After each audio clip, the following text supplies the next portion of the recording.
धन्यवाद महोदय।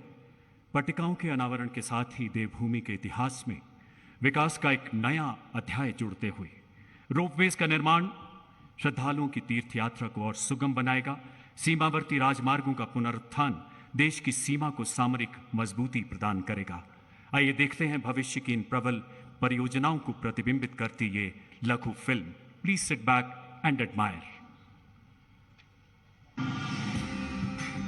सफलता के शिखर तक पहुंचने के लिए भी ये जरूरी है कि राष्ट्र अपने सांस्कृतिक उत्कर्ष को छुए, अपनी पहचान के साथ गौरव से सर उठा करके खड़ा हो जाए। केदारनाथ बद्रीनाथ तीर्थ क्षेत्र में विकास के नए अध्याय लिखे जा रहे हैं। हमारे चारों धाम ऑल वेदर रोड से जुड़ने जा रहे हैं। इतना ही नहीं, हेमकुंड साहिब रोपवे से जुड़ने जा रहा है। प्रधानमंत्री श्री नरेंद्र मोदी जी के नेतृत्व में भारत के धार्मिक और आध्यात्मिक स्थलों को एक नई पहचान मिल रही है।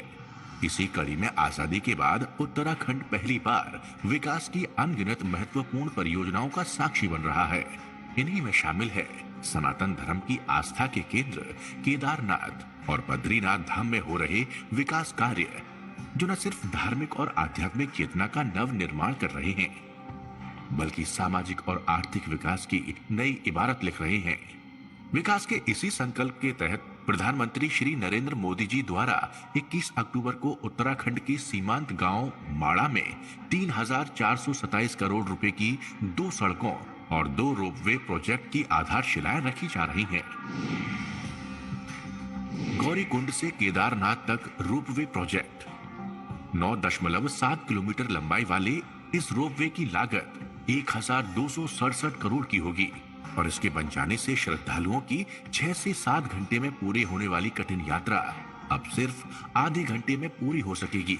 इसी तरह गोविंद घाट से हेमकुंड साहिब तक की दूरी 36 घंटे में तय की जाती है, लेकिन अब गोविंद घाट से हेमकुंड साहिब पर 1,163 करोड़ की लागत से बनने वाले 12.40 किलोमीटर लंबे इस रोपवे के निर्माण के बाद ये दूरी सिर्फ 45 मिनट में तय की जा सकेगी।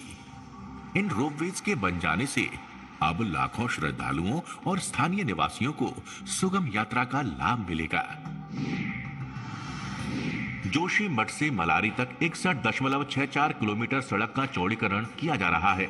422.68 करोड़ की लागत से होने वाले इस 2 लेन चौड़ीकरण के अलावा 574 करोड़ की लागत द्वारा माड़ा से माड़ा पास तक 51 किलोमीटर नेशनल हाईवे का 2 लेन चौड़ीकरण कार्य शुरू किया जा रहा है। ये दोनों ही मार्ग सामरिक दृष्टिकोण से बेहद ही महत्वपूर्ण है और अब यहाँ से साल भर सेना के वाहनों का आवागमन संभव हो सकेगा। इसके साथ ही इन मार्गों के निर्माण से सीमांत क्षेत्रों के गांवों में बेहतर रोड कनेक्टिविटी के द्वारा आर्थिक गतिविधियों को नई दिशा मिलेगी।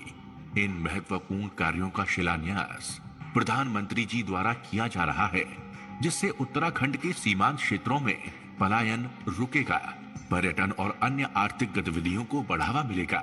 साथ ही स्थानीय लोगों के लिए रोजगार की नई संभावनाओं का सृजन हो सकेगा।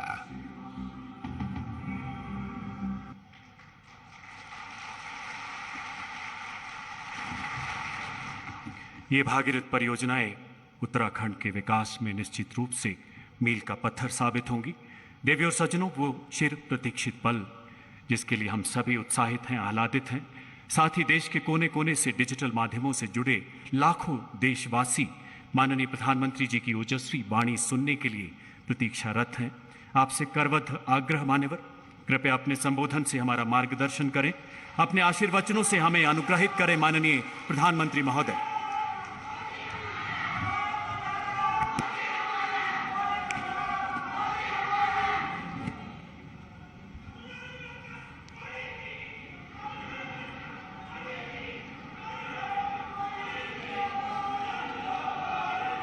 जय बद्री विशाल, जय बद्री विशाल, जय बद्री विशाल, जय बाबा केदार, जय बाबा केदार, जय बाबा केदार। उत्तराखंड के गवर्नर गुरमीत सिंह जी, यहां के लोकप्रिय मृदुभाषी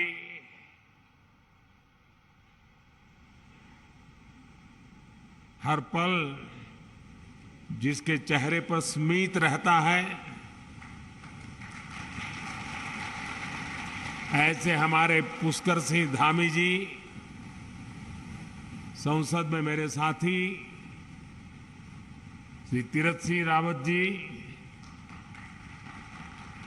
भाई धन सिंह रावत जी, महेंद्र भाई भट्ट जी, अन्य सभी महानुभाव और मेरे प्यारे भाई और बहनों, आज बाबा केदार और बद्री विशाल जी के दर्शन करके, उनके आशीर्वाद प्राप्त करके जीवन धन्य हो गया, मन प्रसन्न हो गया। और ये पल मेरे लिए चिरंजीव हो गए।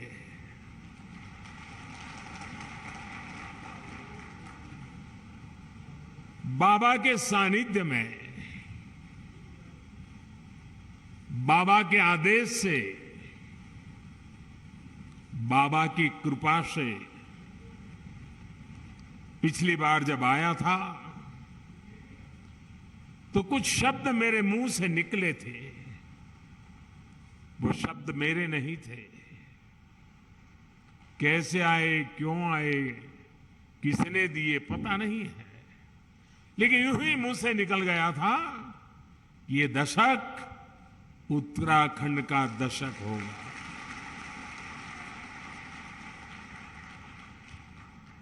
और मुझे पक्का विश्वास है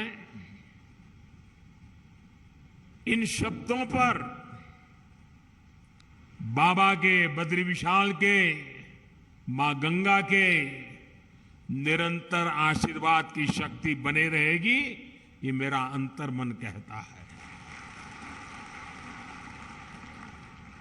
ये मेरा सौभाग्य है आज मैं आपके बीच इन नई परियोजनाओं के साथ फिर उसी संकल्प को दोहराने आया हूं। और मेरा सौभाग्य है कि आज मुझे आप सभी के दर्शन करने का मौका मिला है।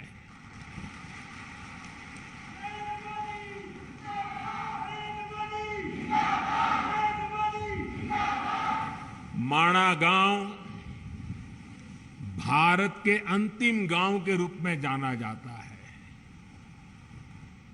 लेकिन जैसे हमारे मुख्यमंत्री जी ने इच्छा प्रकट की, अब तो मेरे लिए भी सीमा पर बसा हर गांव देश का पहला गांव ही है।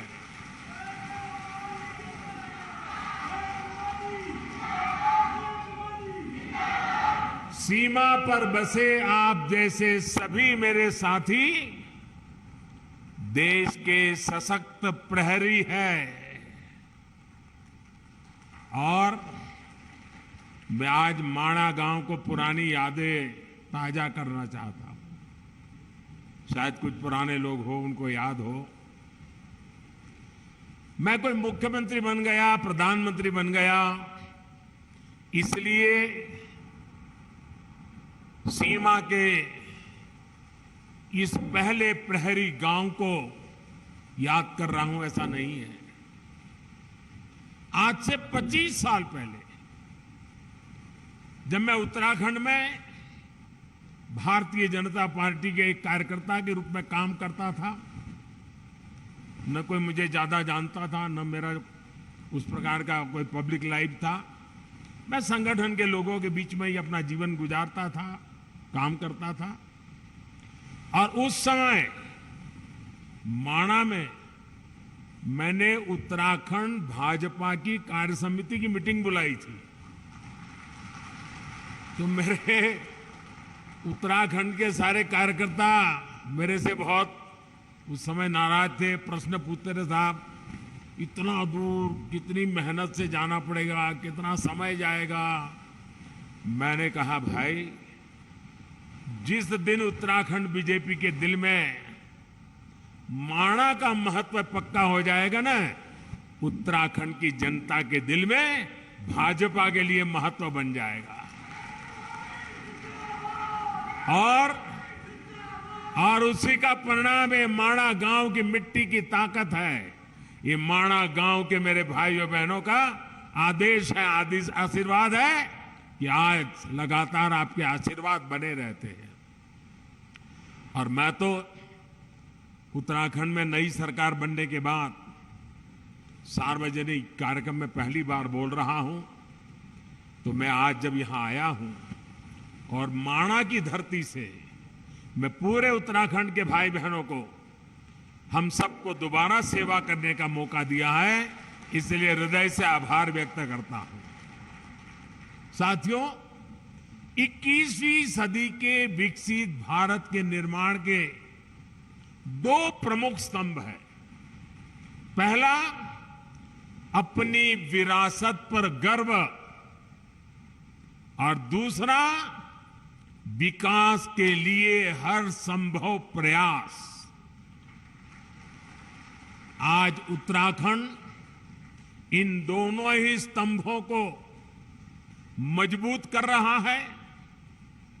आज सुबह मैंने बाबा केदार की और बाद में बद्रीनाथ विशाल के चरणों में जाके प्रार्थना की, और साथ साथ, क्योंकि परमात्मा ने मुझे जो काम दिया है वो भी मुझे करना होता है, और मेरे लिए तो देश के 130 करोड़ की जनता वो भी परमात्मा का रूप है। और इसलिए मैंने विकास कार्यों की भी समीक्षा की। और अब आपके बीच आकर मुझे 2 रोपवे प्रोजेक्ट के शिलान्यास का सौभाग्य मिला है। इससे केदारनाथ जी और गुरुद्वारा हेमकुंड साहब के दर्शन करना और आसान हो जाएगा।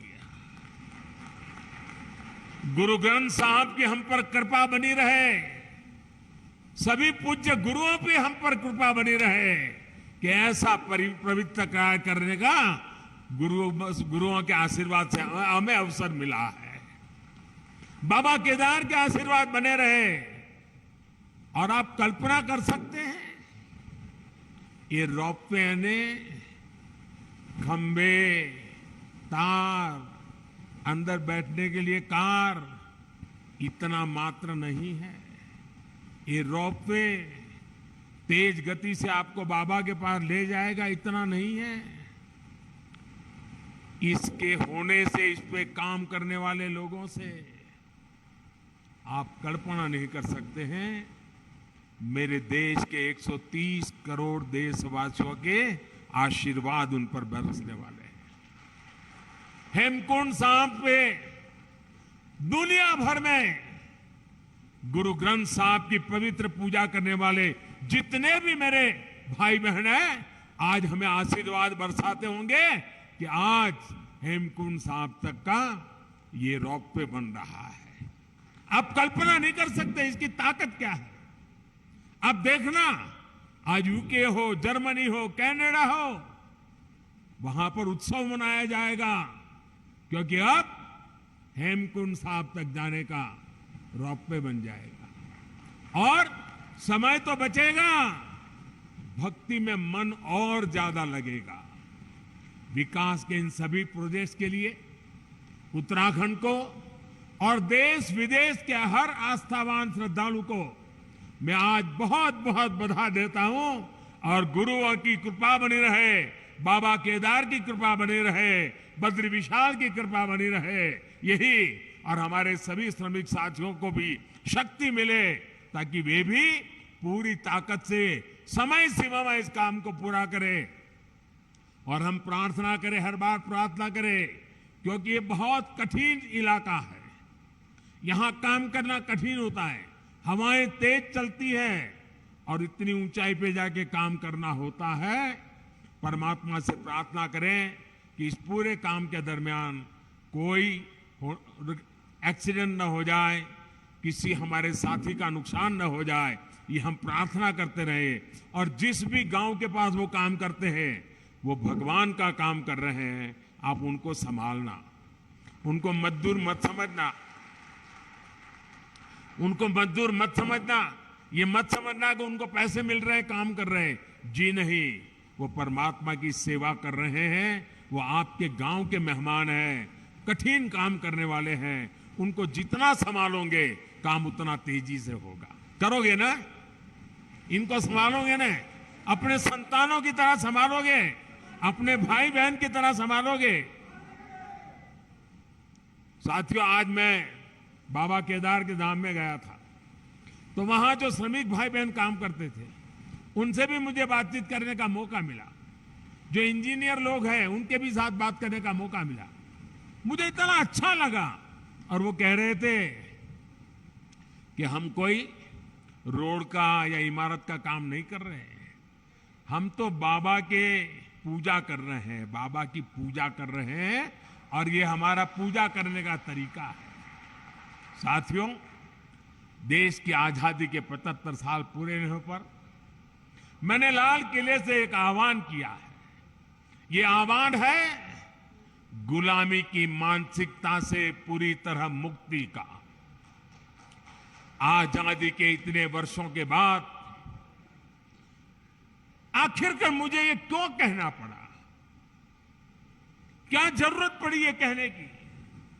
ऐसा इसलिए क्योंकि हमारे देश को गुलामी की मानसिकता ने ऐसा जकड़ा हुआ है कि प्रगति का हर कार्य कुछ लोगों को अपराध की तरह लगता है।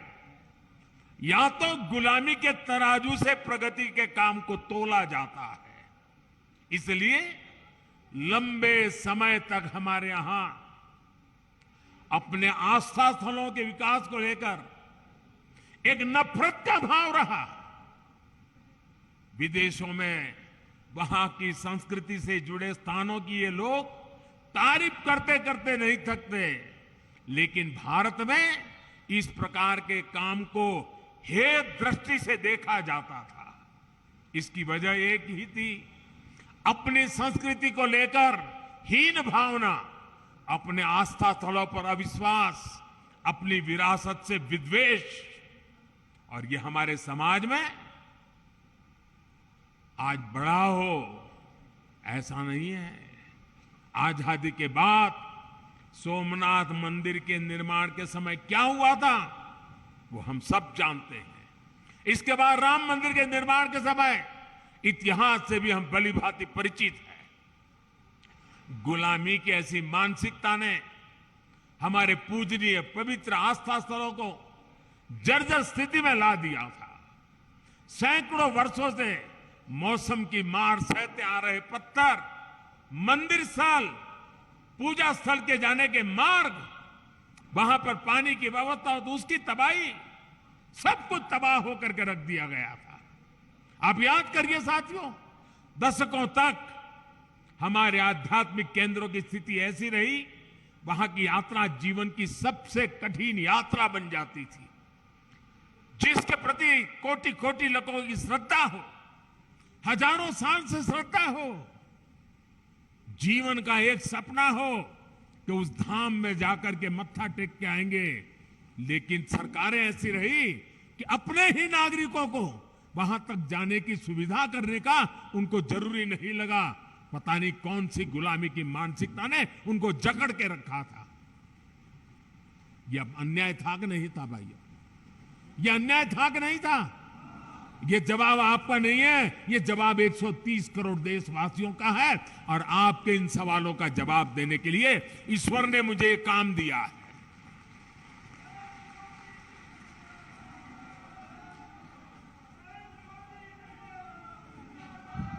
भाइयों बहनों, इस उपेक्षा में लाखों करोड़ों जन भावनाओं के अपमान का भाव छिपा था। इसके पीछे पिछली सरकारों का निहित स्वार्थ था। लेकिन भाइयों और बहनों, ये लोग हजारों वर्ष पुरानी हमारी संस्कृति की शक्ति को समझ नहीं पाए। वो ये भूल गए कि आस्था के केंद्र सिर्फ एक ढांचा नहीं, बल्कि हमारे लिए ये प्राण शक्ति है, प्राण वायु की तरह है। वो हमारे लिए ऐसे शक्ति पुंज है जो कठिन से कठिन परिस्थितियों में भी हमें जीवंत बनाए रखते हैं। उनकी गौर उपेक्षा के बावजूद ना तो हमारे आध्यात्मिक केंद्रों का महत्व कम हुआ, ना ही उन्हें लेकर हमारे समर्पण भाव में कोई कमी आई। और आज देखिए, काशी, उज्जैन, अयोध्या, अनगिनत ऐसे श्रद्धा के केंद्र अपने गौरव को पुनः प्राप्त कर रहे हैं।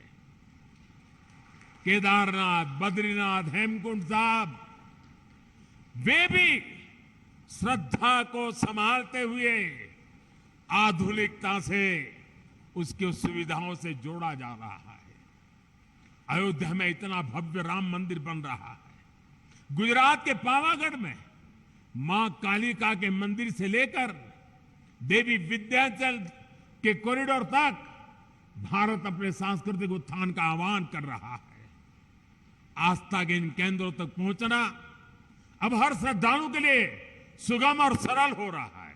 और जो व्यवस्थाएं विकसित हो रही है वो हमारे बड़े बुजुर्गों के लिए तो सुविधा है, लेकिन मुझे विश्वास है मेरे देश की नई पीढ़ी 12, 15, 18, 20, 22 साल के नौजवान बेटे बेटियां, उनके लिए भी ये श्रद्धा का आकर्षण का केंद्र बनेंगे। वो हमारी नीति होनी चाहिए। अब हमारे दिव्यांग साथी भी इन स्थानों पर जाकर दर्शन कर रहे हैं। मुझे याद है, मैंने जब गिरनार में रोपवे बनाया, 80-80 साल के माता पिता ऐसे बुजुर्ग लोग वहां आने के बाद मुझे चिट्ठी लिखते थे कि कभी सोचा नहीं था कि गिरनार पर्वत पे जाकर के तीर्थ क्षेत्रों की हम पूजा दर्शन कर पाएंगे। आज वो इतने आशीर्वाद दे रहे हैं। एक रोपवे बनाया।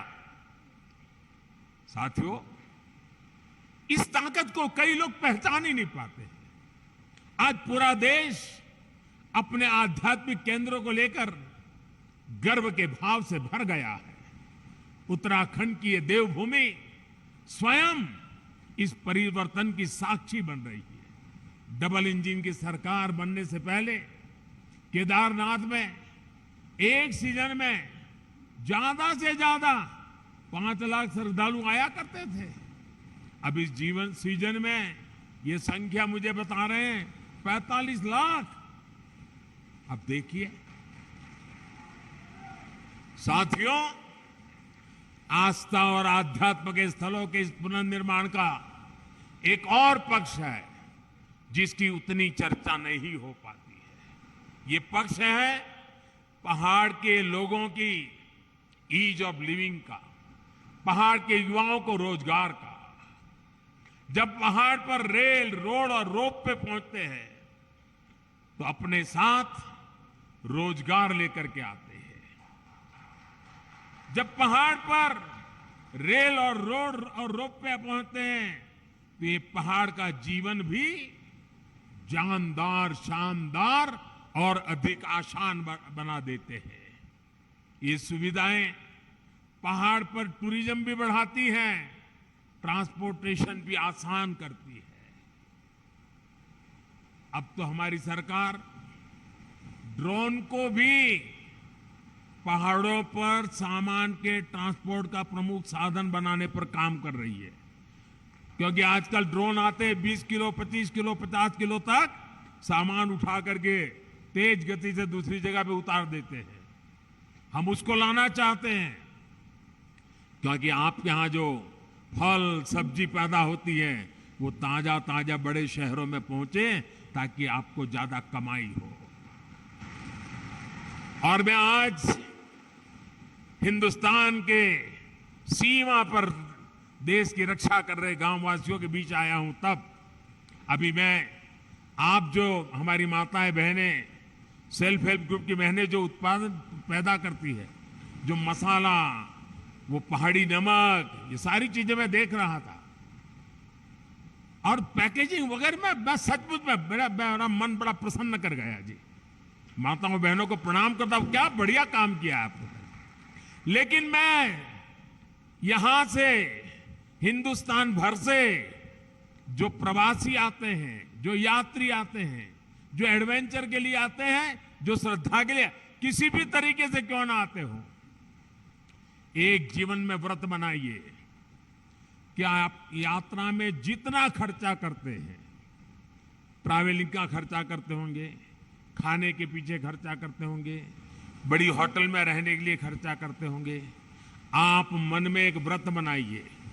मैं सभी 130 करोड़ देशवासियों को हिंदुस्तान के उस गांव से बता रहा हूं जो चीन के सीमा पर, भारत का ये सीमा पर रखवाली करने वाले गांव के बीच से बोल रहा हूं।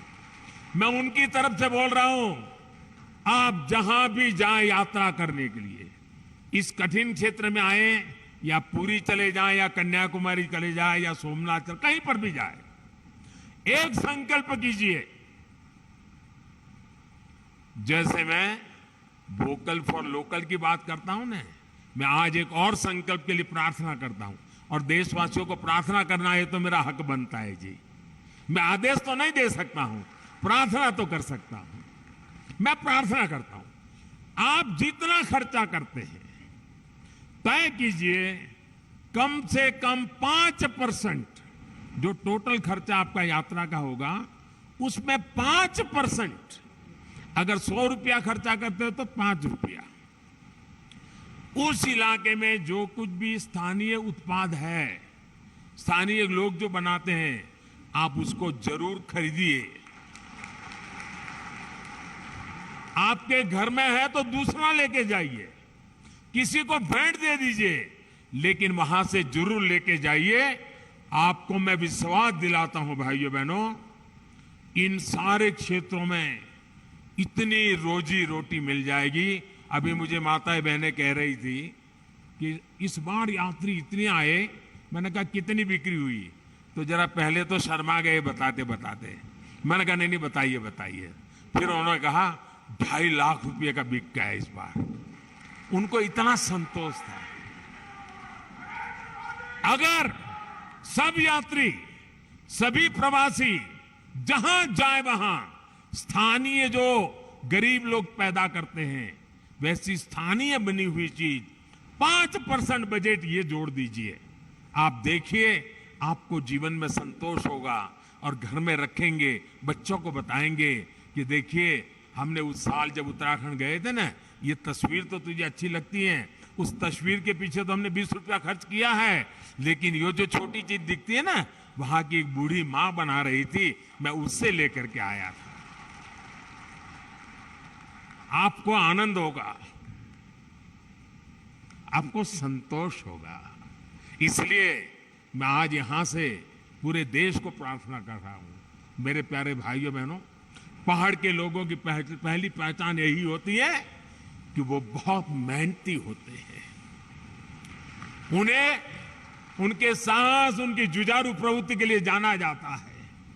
वो प्रकृति के प्रति शिकायत नहीं करते हैं, संकटों के बीच जीना सीख लेते हैं जी। लेकिन साहब, पहले की सरकारों के समय पहाड़ों के लोगों के सामर्थ्य को उनके खिलाफ ही इस्तेमाल किया गया। दशकों तक सरकारें ये सोचकर पहाड़ की उपेक्षा करती रही, वो मेहनतकश लोग हैं, पहाड़ जैसा उनका हौसला है, अरे उनकी तो ताकत इतनी है, उनको तो कुछ जरूरत नहीं, चल जाएगा। ये उनकी ताकत के साथ अन्याय था। उनकी ताकत है इसका मतलब ये तो नहीं है कि उनको ऐसे ही रहने दिया जाए, उनको भी तो सुविधा चाहिए। मुश्किल हालतों में पहाड़ के लोगों को मदद मिलनी चाहिए। जब सुविधाएं पहुंचाने की बात हो, जब सरकारी योजनाओं का लाभ पहुंचाने की बात हो, तो पहाड़ के लोगों का नंबर सबसे बाद में आता था। इस सोच के साथ देश कैसे आगे बढ़ता?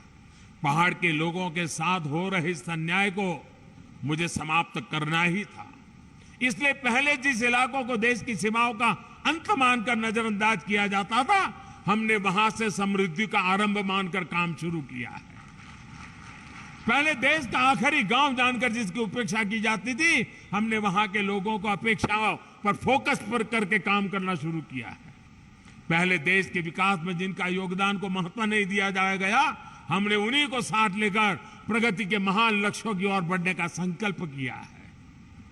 हमने पहाड़ की उन चुनौतियों का हल निकालने की कोशिश की है, जिससे जूझने में वहां के लोगों की बड़ी ऊर्जा व्यर्थ हो जाए, वो हमें मंजूर नहीं है। हमने हर गांव तक बिजली पहुंचाने का अभियान चलाया, जिसका बहुत बड़ा लाभ मेरे पहाड़ के भाई और बहनों को मिला। मुझे यहाँ गांव के सरपंच माँ एक बहन से मिलना हुआ। मैं पूछ रहा था शौचालय बन गए? अरे बोले साहब बन गए। मैंने कहा पानी पहुंच रहा है? बोले पाइप लग रही है। इतनी चेहरे पर खुशी थी, अपने गांव में काम होने का आनंद था उनके। सरपंच महिला थी, बड़े गर्व से मुझे बता रही थी। हमने हर घर जल का अभियान चलाया, जिसकी वजह से आज उत्तराखंड के 65% से ज्यादा घरों में पाइप से पानी पहुंच चुका है। हमने हर पंचायत को ऑप्टिकल फाइबर से जोड़ने का अभियान चलाया, जिसकी वजह से उत्तराखंड के कोने कोने में आज डिजिटल कनेक्टिविटी पहुंच रही। मैं आज देख रहा था, इनके वे भी ऑनलाइन पैसे ले रहे थे, डिजिटल फिनटेक।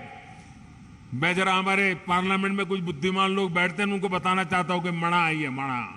ये मेरे माणा में देखिए 8वीं कक्षा भरी हुई मेरी माँ बहने डिजिटल पेमेंट ले रही है। पेटीएम ऐसा लिखा हुआ है, क्यूआर कोड लगाया है अपने माल के सामने।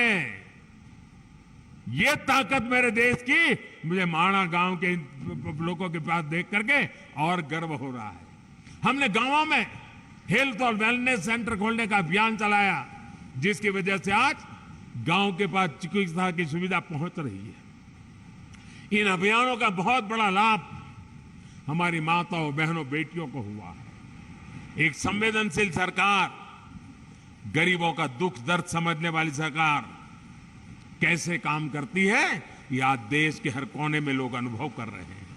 कोरोना के इस काल में जब वैक्सीन लगवाने की बारी आई, अगर पहले की सरकारें होती तो शायद अभी तक वैक्सीन यहां तक ना आता, लेकिन ये मोदी है।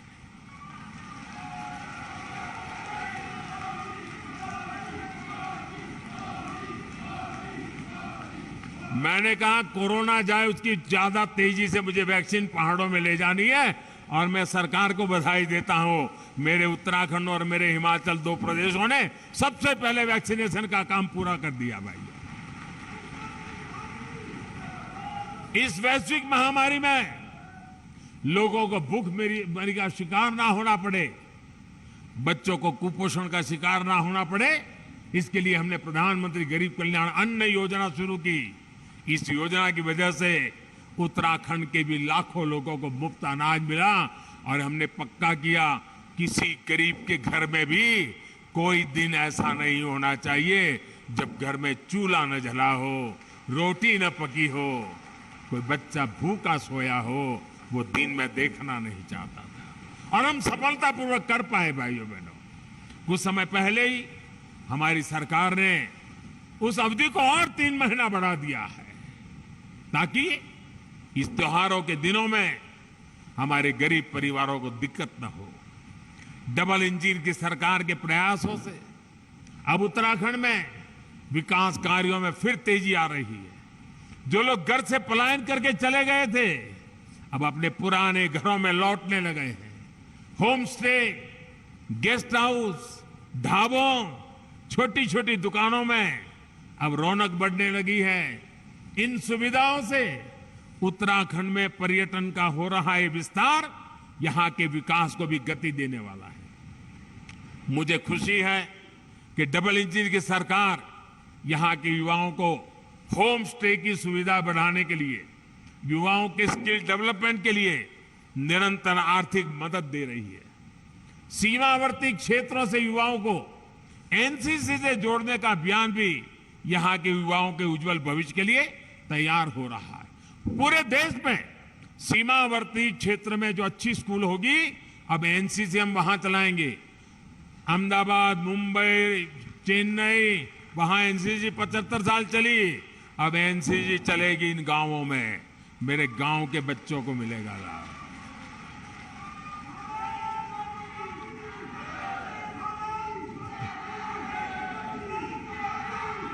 साथियों, हमारे पहाड़ के लोगों की सबसे बड़ी चुनौती रहती है कनेक्टिविटी। कनेक्टिविटी ना हो तो पहाड़ पर जीवन वाकई पहाड़ जैसा हो जाता है। हमारी डबल इंजन की सरकार इस चुनौती का भी समाधान कर रही है। आज उत्तराखंड को मल्टी मॉडल कनेक्टिविटी प्रदान करने के लिए हर साधन पर काम किया जा रहा है। हिमालय की हरी भरी पहाड़ियां पर रेलगाड़ी की आवाज उत्तराखंड के विकास की एक नई गाथा लिखेगी। देहरादून एयरपोर्ट भी अब नए अवतार में सेवा दे रहा है। अभी मैं हिमाचल प्रदेश गया था, वहां मैंने वंदे भारत ट्रेन शुरू की और मुझे कईयों ने बताया कि हमारे यहाँ 2-2 पीढ़ी पहले की जो उम्र के लोग हैं, ऐसे गांवों में, हर गांव में लोग हैं जिन्होंने अभी तक रेल नहीं देखी है, और आप हमारे हिमाचल में वंदे भारत ट्रेन ले आए। वंदे भारत ट्रेन तो अभी तो एक स्टेशन पहुंची है, लेकिन पूरे हिमाचल और पहाड़ के लोगों के लिए बहुत बड़ा तोहफा है। वो दिन मैं उत्तराखंड में भी देखना चाहता हूं भाई। आज चाहे हिमाचल से उत्तराखंड आना जाना हो या फिर दिल्ली और यूपी से उत्तराखंड आना जाना, 4 लेन हाईवे और एक्सप्रेसवे जल्दी आपका स्वागत करने वाले हैं। 4 धाम ऑल वेदर रोड उत्तराखंड के लोगों के साथ साथ पर्यटकों और श्रद्धालुओं को एक नया एहसास दे रहे हैं। अब हर कोई पर्यटक जो दूसरे राज्यों से उत्तराखंड आ रहा है, वो यहां से यात्रा का अद्भुत अनुभव लेकर जाता है। दिल्ली देहरादून इकोनॉमिक कॉरिडोर से दिल्ली देहरादून की दूरी तो कम होगी, इससे उत्तराखंड के उद्योगों को भी बढ़ावा मिलेगा। भाई और बहनों, आधुनिक कनेक्टिविटी राष्ट्र रक्षा की भी गारंटी होती है। इसलिए बीते 8 सालों से हम इस दिशा में एक के बाद एक कदम उठा रहे हैं। कुछ साल पहले हमने कनेक्टिविटी की 2 बड़ी योजनाएं शुरू की थी, एक भारतमाला, दूसरी सागरमाला। भारतमाला के तहत देश के सीमावर्ती क्षेत्रों को बेहतरीन और चौड़े हाईवे से जोड़ा जा रहा है। सागरमाला से अपने सागर तटों की कनेक्टिविटी को सशक्त किया जा रहा है। बीते 8 वर्षों में जम्मू कश्मीर से लेकर अरुणाचल प्रदेश तक बॉर्डर कनेक्टिविटी का भी अभूतपूर्व विस्तार हमने किया है। 2014 के बाद से बॉर्डर रोड ऑर्गेनाइजेशन ने करीब 7,000 किलोमीटर नई सड़कें का निर्माण किया है, सैकड़ों पुल नए बनाए हैं, बहुत सी महत्वपूर्ण टनल्स को भी पूरा काम किया है। एक समय था जब बॉर्डर किनारे सड़क बनाने के लिए भी दिल्ली से मंजूरी लेनी जरूरत पड़ती थी। हमने ना सिर्फ इस बाध्यता को समाप्त किया, बल्कि बॉर्डर किनारे अच्छी सड़कें बनाने पर, तेजी से सड़कें बनाने पर जोर दे दिया। अब पहाड़ी राज्यों की कनेक्टिविटी को और बेहतर बनाने के लिए हमने विशेष तौर पर, जैसे सागरमाला है वैसे भारतमाला है, वैसे अब पर्वतमाला का काम आगे बढ़ने वाला है। इसके तहत उत्तराखंड और हिमाचल में रोपवे का एक बहुत बड़ा नेटवर्क बनना शुरू हो चुका है। हमारे यहां जब हम बॉर्डर की बात सुनते हैं तो यही मन में आता है कि वहां सिर्फ फौजी साथी होंगे, बाकी सब वीरान होगा। लेकिन इस धारणा को भी हमें बदलना है और धरातल भी इसको हमें बदल के रहना है। हमारे बॉर्डर के गांवों में चहल पहल बढ़नी चाहिए, वहां विकास जीवन का उत्सव बनना चाहिए। ये हम प्रयास कर रहे हैं। और हम तो कहते हैं जो कभी गांव छोड़ करके गए हैं उनको अपने गांव वापस लौटने का मन कर जाए, ऐसा मुझे जिंदा गांव खड़े करने हैं। और मैं कह रहा हूं ऐसा नहीं, मैं करके आया हूं। गुजरात के अंदर पाकिस्तान की सीमा पर आखिरी गांव है कच्छ के रेगिस्तान में दोरडो। आज धोरडो बहुत बड़ा टूरिस्ट सेंटर बना हुआ है। लाखों लोग हर साल आते हैं। वहां के लोगों के लिए करोड़ों रुपए का व्यापार होता है। आखिरी गांव को जिंदा कर दिया, उसके कारण पूरा इलाका जिंदा हो गया। अभी मैंने पाकिस्तान की सीमा पर गुजरात के एक दूसरा इलाका है, रेगिस्तान में एक तीर्थ स्थान था, नालाबेट की जगह पर एक मां का स्थान था, वहां बहुत बड़ा स्थान बना दिया। और अभी उत्तराखंड के अफसरों को मैंने भेजा था, जरा देख के आइए, क्या माणा के आसपास हम ऐसा कुछ कर सकते हैं क्या? मैं सोच रहा हूं, मैं बॉर्डर के गांवों में कुछ न कुछ होना चाहिए दिमाग में खपाए बैठा हूं, और इसीलिए मैं आज आया हूं, क्योंकि मैं उसको जरा और बड़ी बारीकी से समझना चाहता हूं। और यहां माणा से माणा पास तक जो सड़क बनेगी, उससे मुझे पक्का विश्वास है टूरिस्टों को आने जाने के लिए एक बड़ा नया युग शुरू हो जाएगा। लोग अब बद्री विशाल से वापस नहीं जाएंगे, जब तक माणा पास नहीं जाते वापस नहीं जाएंगे। वो स्थिति मैं पैदा करके रखूंगा भाई। इसी प्रकार जोशीमठ से मलारी सड़क के चौड़ीकरण के सामान्य लोगों के साथ ही हमारे फौजियों के लिए भी बॉर्डर तक पहुंचना बहुत आसान होगा। भाई और बहनों, हमारे पहाड़ी राज्यों की चुनौतियां भी एक जैसी है। विकास की आकांक्षाएं भी बहुत प्रबल है। विशेष रूप से उत्तराखंड और हिमाचल तो भूगोल और परंपरा के हिसाब से भी एक दूसरे से कई मामलों में जुड़े हुए हैं। ये गढ़वाल है और उत्तरकाशी के देहरादून के उस तरफ आपके शिमला और सिरमौर आ गए।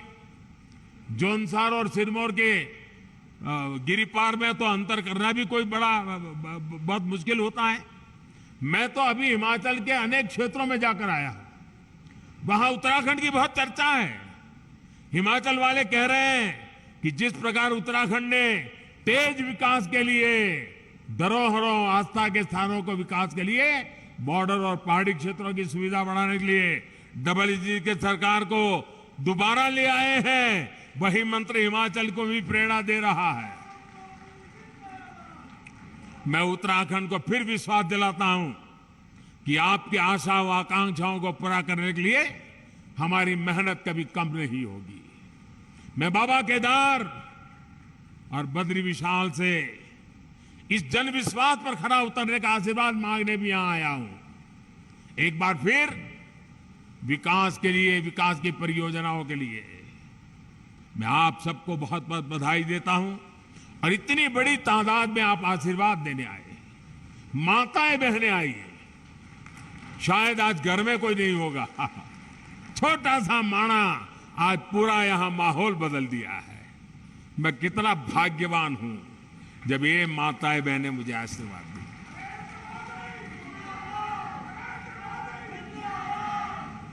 आज सचमुच मेरा जीवन धन्य हो गया है। मैं दीपावली की आप सभी को अग्रिम शुभकामनाएं देता हूं, और मैं आपके उत्तम स्वास्थ्य के लिए, आपके बच्चों की उत्तम प्रगति के लिए बद्री विशाल के चरणों में प्रार्थना करते हुए मेरी वाणी को विराम देता हूं। मेरे साथ पूरी ताकत से बोलिए, भारत माता की, भारत माता की, भारत माता की जय बद्री विशाल, जय बद्री विशाल, जय बद्री विशाल, जय बाबा केदार, जय बाबा केदार, जय बाबा केदार।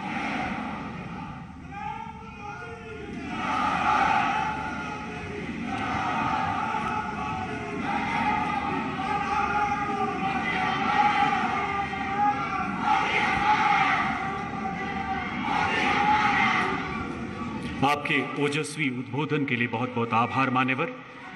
आपके वचनों की प्रतिबद्धता में, आपकी वाणी की दिव्यता में, नेतृत्व की प्रबलता में विश्व पटल पर पुनः विश्व गुरु सा उभरता हिंदुस्तान नजर आता है।